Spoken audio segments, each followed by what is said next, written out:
Hi, welcome back to Miss Kelly's Storytime. Today we are reading Snowman Magic by Katherine Tegen.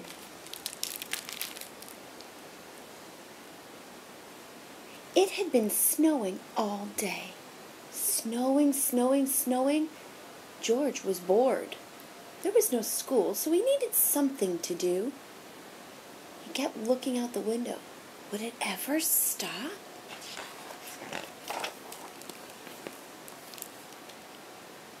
The next morning, the sun was shining. When George looked out the window, everything was a brilliant white. The snow was so bright it was almost hard to look at. If he squinted, he could see it was very deep and it had drifted high against the slope in his backyard.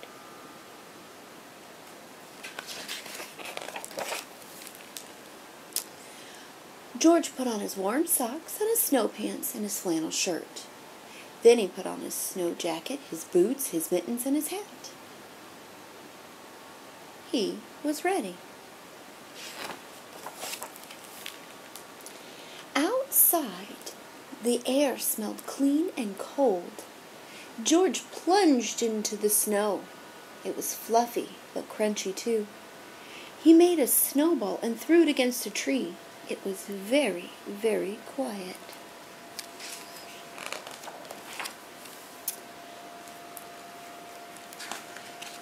Oops, skipped a page. Here we go. George took some snow and packed it into a small ball. Then he started rolling the ball in the snow. The ball got bigger and bigger. When the ball got too heavy to roll, he stopped rolling it near the bottom of the slope. Then he started rolling a medium-sized ball. He put it on top of the big ball. Finally, he made a small ball for the top.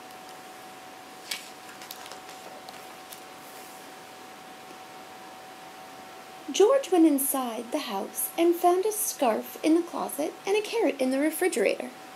In the old days, his mother told him, people used to take pieces of coal and use them to make eyes. But there wasn't any coal in George's house, so he found 2 buttons and brought them outside with the scarf and the carrot.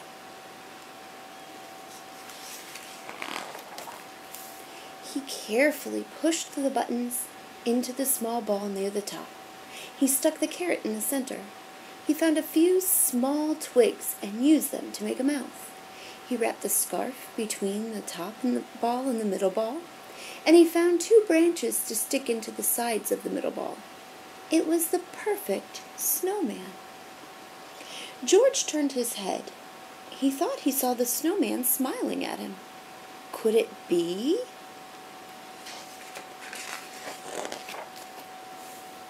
Time for a snack, said George. He went inside the house and got 2 mugs of hot chocolate and some cookies. He put them on the snow table. Would you like something to eat? George asked. I can't drink hot chocolate, the snowman said, but a cookie would be nice.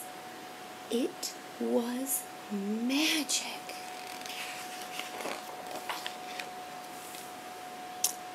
After their snack, George made a cave, tunneling deep into the slope.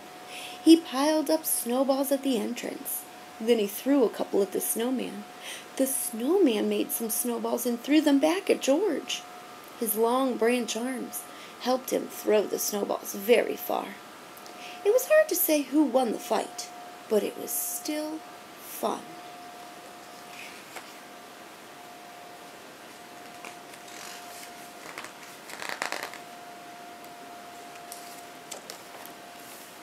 The snowman chased George around the yard, and then George chased the snowman.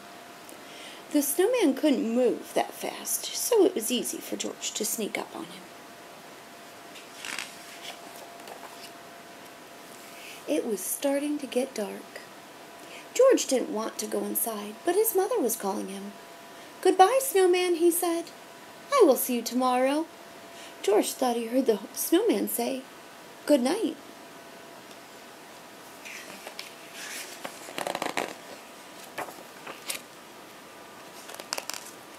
Then it was Monday.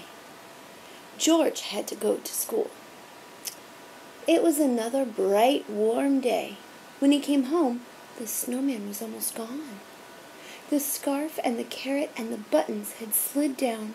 He could hardly recognize the snowman. The cave had collapsed, too, and the snow table had melted.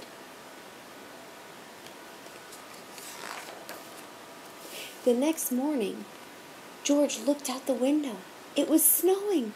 Snowing, snowing, snowing. He couldn't wait.